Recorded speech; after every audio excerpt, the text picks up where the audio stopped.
Urine का formation हमारे शरीर के लिए आवश्यक क्यों है? यह हमारे शरीर में बॉडी फ्लूइड को बैलेंस करता है, शरीर से वेस्ट मटेरियल को बाहर निकालता है और दवाइयों को लेने पर यह शरीर से बाहर दवाइयों को करता है। और यूरिन फॉर्मेशन में ऐसे ऐसे हार्मोन भी निकलते हैं जो हमारे ब्लड प्रेशर को मेंटेन भी करते हैं। इसीलिए आज हम ये जानेंगे कि आखिर हमारे शरीर में यह यूरिन का फॉर्मेशन होता कैसा है। तो चलिए बिना समय गंवाए इसे जानना स्टार्ट करते हैं। तो चलिए वीडियो को स्टार्ट करते हैं। बिल्कुल शॉर्ट में समझेंगे और पूरी तरह से समझेंगे ताकि आप बोर ना हो जाओ। जैसे ही हम पानी पीते हैं यह हमारे शरीर के स्टमक, स्मॉल इंटेस्टाइन ये सब में जाता है और बॉडी के द्वारा एब्जॉर्ब कर लिया जाता है हमारे ब्लड में।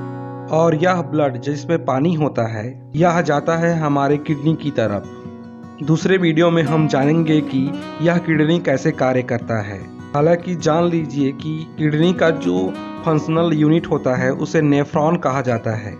मतलब किडनी के अंदर में एक संरचना होती है, वही सारा कार्य करता है और उसका नाम नेफ्रॉन है। देखिए मुख्यतः यह नेफ्रॉन दो भागों से मिलकर बना हुआ होता है।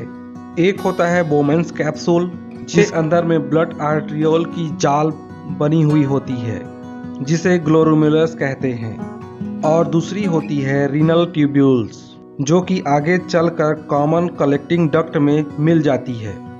हमारे शरीर में यूरिन का फॉर्मेशन 3 स्टेज में होता है, जिसमें से पहला होता है ग्लोमेरुलस फिल्ट्रेशन, दूसरा होता है रीएब्जॉर्प्शन और तीसरा लास्ट होता है सिक्रेशन। देखिए जैसे ही हमारे किडनी में ब्लड आता है फिल्टर करने के लिए, जिस ब्लड में बहुत सारे वेस्ट मटेरियल होते हैं, अननेसेसरी बॉडी फ्लूइड भी होती हैं, वो सबसे पहले किडनी के फंक्शनल यूनिट नेफ्रॉन के बोमेन्स कैप्सूल में अंदर जाती है।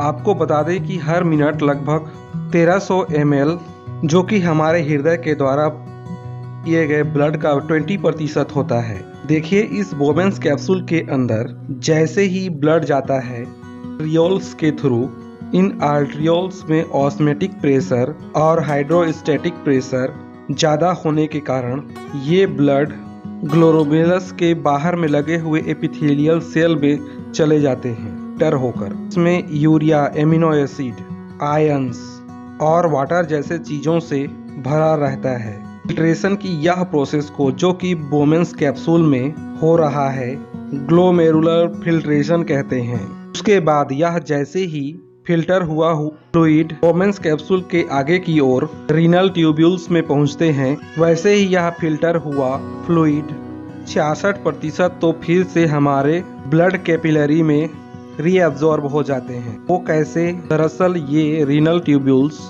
ब्लड के छोटे छोटे पतले पतले ब्लड कैपिलरी लगे हुए होते हैं जो हमारे शरीर के लिए उपयोगी होते हैं। वह इस पिलरी के थ्रू हम लोग के ब्लड में फिर से चला जाता है। इस प्रोसेस को ही ट्यूबुलर रीएब्जॉर्प्शन कहा जाता है। ऐसा नहीं है कि जो रीनल ट्यूब्यूल्स होते हैं उसमें रीएब्जॉर्प्शन की ही क्रिया होती। यहाँ पे बहुत ज़्यादा कॉम्प्लिकेटेड मैकेनिज्म होता है जिसको जानना हमारे लिए ज़्यादा इम्पोर्टेंट नहीं है।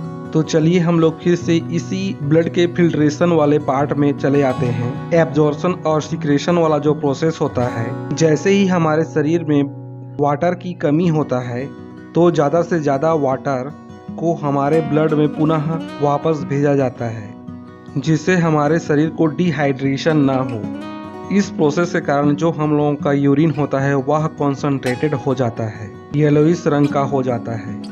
एक बार जब ये तीनों प्रोसेस हो जाता है यूरिन फॉर्मेशन की, ग्लोमेरुलस फिल्ट्रेशन, रीअब्जॉर्प्शन और सिक्रेशन, तब ये जो यूरिन फॉर्म हुई है ये एक कॉमन कलेक्टिंग डक्ट में आकर भर जाती है। यहाँ से अब ये यूरिन किडनी के थ्रू रीनल पेल्विस में आ जाता है, जहाँ से जुड़ा हुआ होता है यूटेरस, जो कि एक पाइप जैसी संरचना होती है। और यह यूटेरस सीधे जाकर जुड़ जाता है हमारे यूरिनरी ब्लैडर, जहाँ पे हमारा यूरिन को स्टोर करने की कैपेसिटी लगभग 700 से 800 ml तक ही होती है।